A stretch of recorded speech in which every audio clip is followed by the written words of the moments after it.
Nagem, grandes marcas, gente de confiança. Material para construção, bom, bonito e barato é na HE. Passa lá.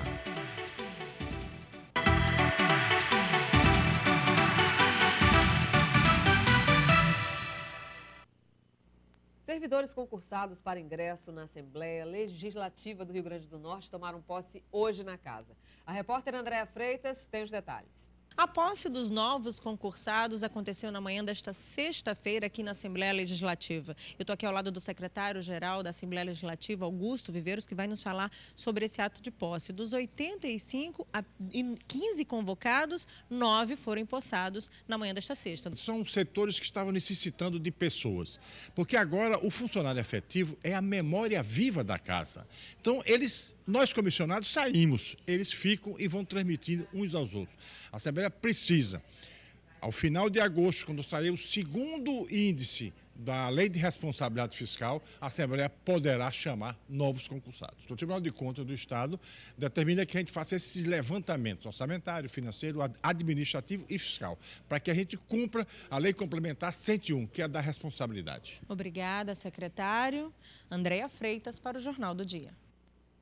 O desembargador federal Fausto de Sanctis esteve ontem em Natal participando de mais uma Quinta Jurídica, um evento promovido pela Justiça Federal, falando sobre combate à corrupção. E foi exatamente sobre este assunto, tão atual e frequente em nosso país, que o repórter Vitor Ferreira conversou com ele. Uma entrevista que você assiste a partir de agora.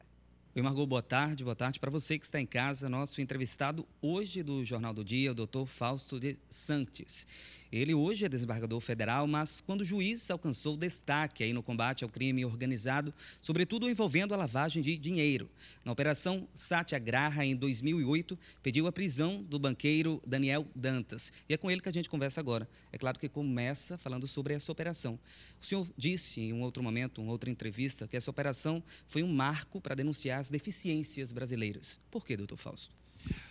Olha, eu não posso falar exatamente dessa operação como juiz, não seria adequado, mas até por violação, por proibição legal. Mas o que eu poderia falar é o seguinte, que o que foi um marco mesmo foi a criação das varas especializadas em lavagem de dinheiro e crimes financeiros. Foi ali que começou, de fato, o crime econômico ser reconhecido como algo atentatório à sociedade, como o criminoso econômico começou a ficar incomodado, porque até essa criação, os processos eram difusos, estavam espalhados, não chegavam a lugar nenhum, sempre dava prescrição, não havia uma expertise, um conhecimento apurado e um grupo de pessoas voltada especificamente ao combate a esse tipo de crime. Durante a Operação Satyagraha, o senhor bateu de frente aí com o presidente do Supremo Tribunal Federal, Gilmar Mendes, e sofreu 18 processos disciplinares.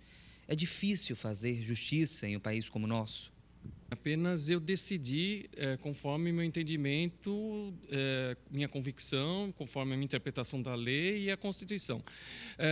É muito difícil. Realmente, o começo o protagonismo das varas especializadas foi algo inimaginável em termos institucionais.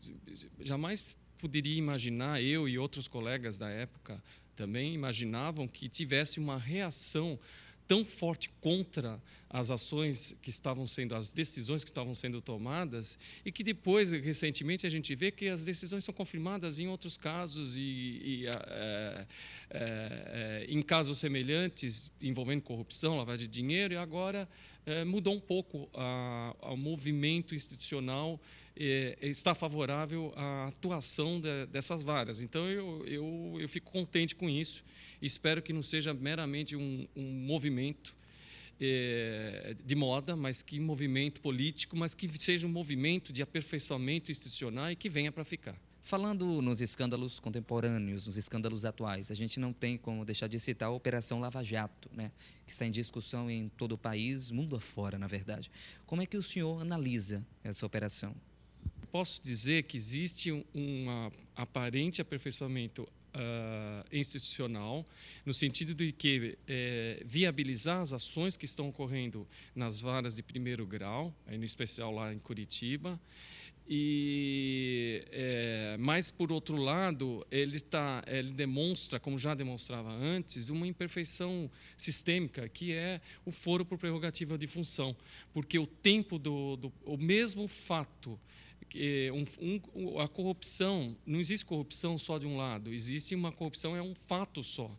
E esse fato só está sendo julgado num tempo diferente, na primeiro grau, com a velocidade esperada, né? E isso é muito bom de constatar, mas, por outro lado, por conta desse foro por prerrogativa, ou seja, os políticos que têm, e também tem juízes que têm esse foro, têm a prerrogativa de serem julgados por uma corte colegiada, como no caso aí é o Supremo, vai ter um outro tempo, então ainda vai começar tudo.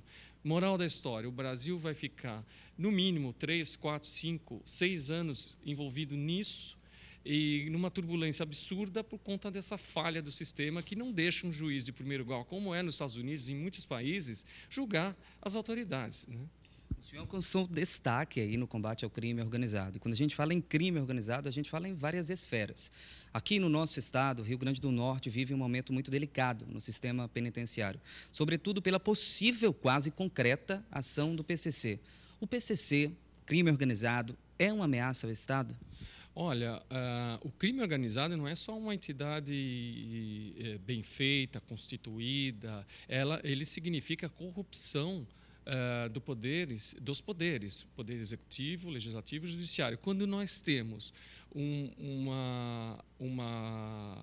colapso institucional, relativo colapso institucional, mais propriamente nos poderes legislativo e executivo, o crime organizado ele toma conta. Então, o Estado passa a ser um imã do criminoso organizado e ele é perpetrador e vítima desse crime organizado, o próprio Estado. E isso é muito preocupante, quando começa a tomar conta de tudo.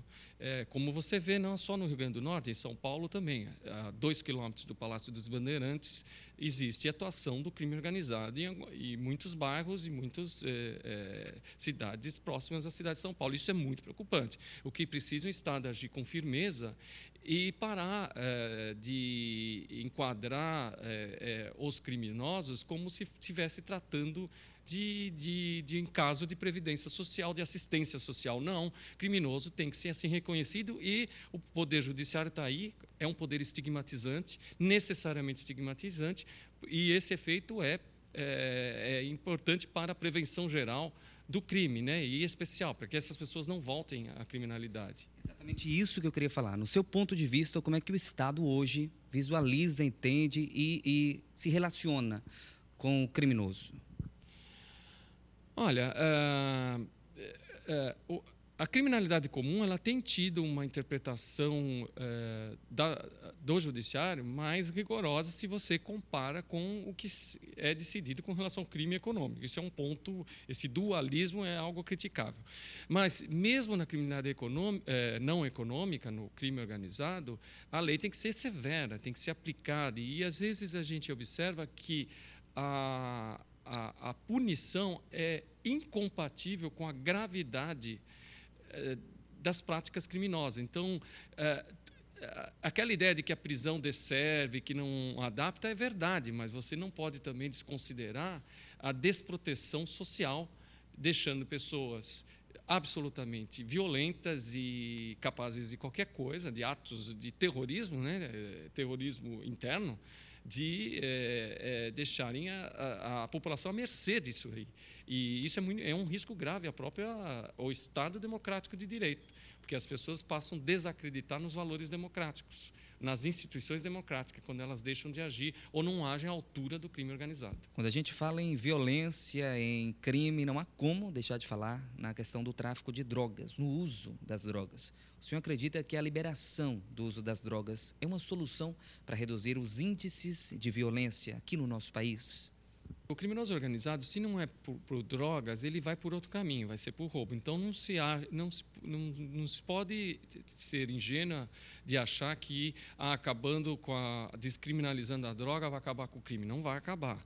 Agora, a descriminalização da droga tem que passar por algumas análises. Primeiro, o país está preparado para aquele viciado que vai integrar o sistema de saúde? Existem, ou seja, hospitais suficientes para tratar os viciados que virão com a liberação das drogas? Em primeiro lugar, já existe isso? Segundo lugar, onde foi liberado no Colorado, por exemplo, aumentou em 32% os casos de distúrbios nas escolas. E quando a gente fala de distúrbio na escola, estou falando das escolas de ensino médio para baixo, e são aquelas crianças que não poderiam estar usando as drogas segundo a lei americana, que é só a partir dos 21 anos. Aumentou os estudantes de faculdade em 37% que estão nas universidades americanas, no estado de Colorado, por exemplo, no estudo que eu vi, comparando o antes e o depois, aumentou em 37% a participação nas universidades sob efeito de drogas, duplicou os acidentes de automóveis em razão das drogas, aumentou o tráfico, porque é proibido levar a droga de um lugar para o outro, de um estado a outro nos Estados Unidos também, aumentou em 2 vezes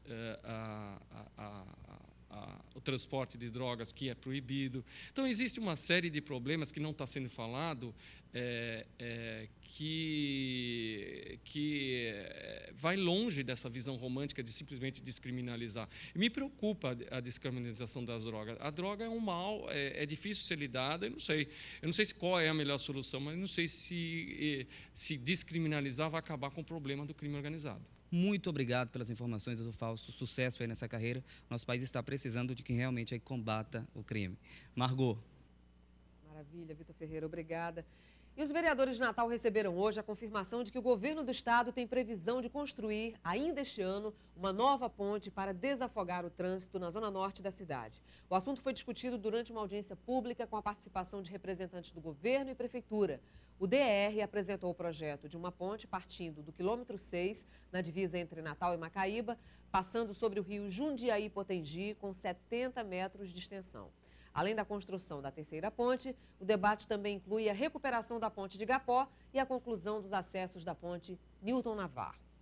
Por hoje é só. O Jornal do Dia está terminando. Outras notícias no Jornal do Estado, às 7h20 da noite. Obrigada pela sua audiência. Um ótimo fim de semana e até segunda.